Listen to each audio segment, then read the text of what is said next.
When Inside Out 2 was announced, I was very worried. Pixar doesn't have the best track record with sequels, and the original film was always so special. It told a really unique story about emotional development and how it's okay and healthy to feel emotions that might not be considered good emotions. It had incredibly creative world building that visualized the ways in which people think and act, and it was just a really well made film with gorgeous animation, great voice acting, fluent pacing, and a very memorable score by Michael Giacchino. It's one of the best films Pixar has ever made, and I was downright scared that they would release a sequel that would tarnish this masterpiece. But luckily, I was wrong. Inside Out 2 is the best Pixar film in years, and I'm going to explain why. This film introduces some new world-building functions, most notably Riley's sense of self. It's pretty much like her conscience, a way for her to take control and make decisions without her emotions behind the wheel. This makes sense as a new addition because as humans grow older and begin to mature, we do rely less on our emotional instincts and begin to use rational thought. And this new function is very important to both Riley's character arc as well as the story with the emotions. And there's a bunch of other cool new ideas presented in the film, like anxiety weaponizing Riley's imagination to predict possible bad futures, or the idea of Riley having a brainstorm which in her head translates to a literal storm where ideas come from,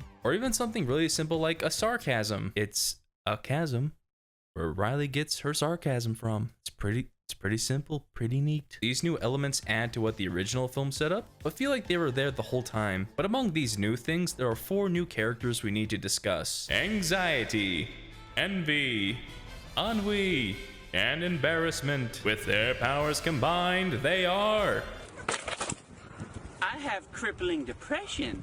These new characters were the primary reason I was really nervous about this film, because the most important thing that happened in the first Inside Out was the realization that real emotional growth comes from feeling all the emotions outside of just joy, and that more complex emotions come from combining the already existing ones. So I initially didn't like that Riley would be getting a brand new set of advanced emotions, but the film does a good job at characterizing each of them and giving them a story. Embarrassment is pretty funny. He has a surprising little character arc throughout the film that I won't give away. And it's pretty cool how he represents embarrassment by the sweaty palms, to the hoodie, to the plumber's crack. Also, I think it's really funny that they hired Paul Walter Hauser, who's an incredible actor, to just go, It's going high.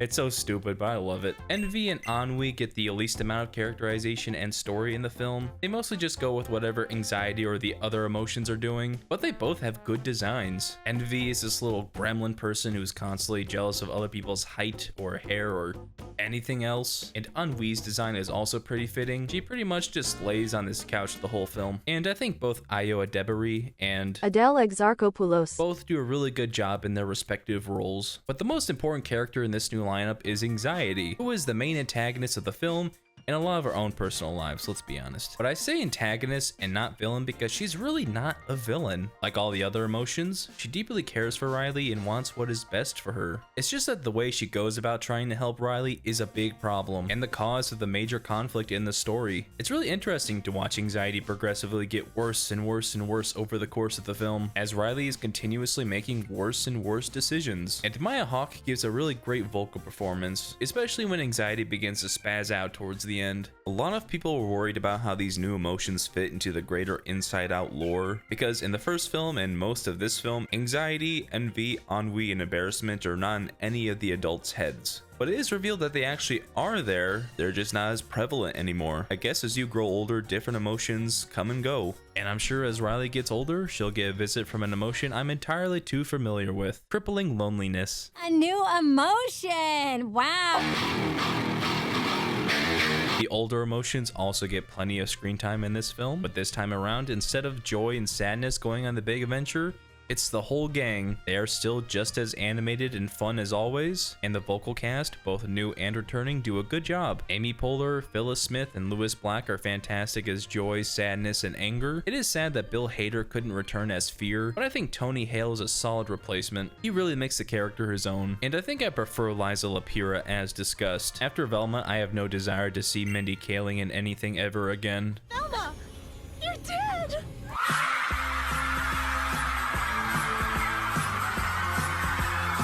And I think the main emotions have a really well written character arc that correlates to both Anxiety's arc as well as Riley's. I won't delve into specifics to avoid major spoilers, but the personal stories all these separate characters have are so beautifully woven together, and the pacing allows each story to have the screen time it needs to build up all that emotional weight to the climax of the film, where I heard many sniffles in my theater.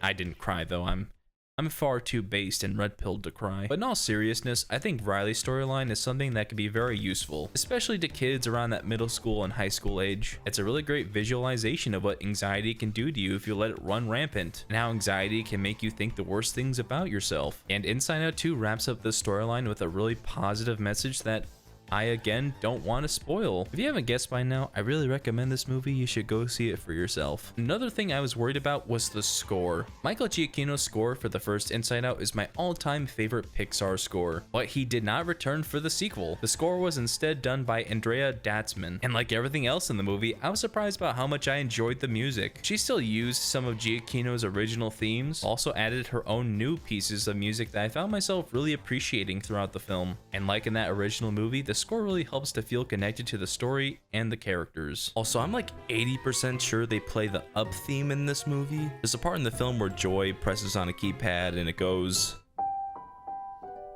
I don't know, I could be mistaken, I could have heard it wrong, but I think that's what I heard. If you haven't noticed by now, I've compared Inside Out 2 a lot to the original film, and that's largely because the first Inside Out really means a lot to me. Right before my senior year of high school, I had to move across the country. I lost my friends, I lost the communities I was a part of, I had to start fresh a year away from graduating. It was not a fun experience, but this film gave me something I could really relate to. Riley's story always gets to me because I largely felt the exact same way.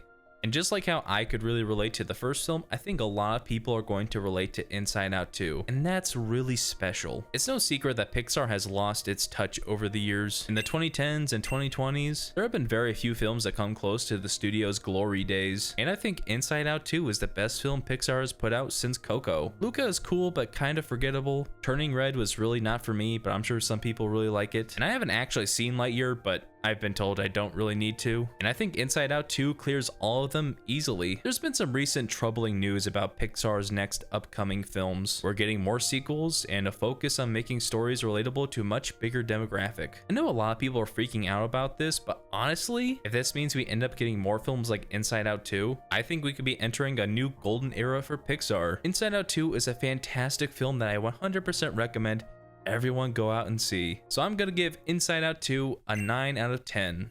If you enjoyed this video, why not hit that subscribe button so you never miss a new video from me. You can also click here to watch this video on another really good animated film, Shrek 2, or you can click here on the video that YouTube picked out just for you.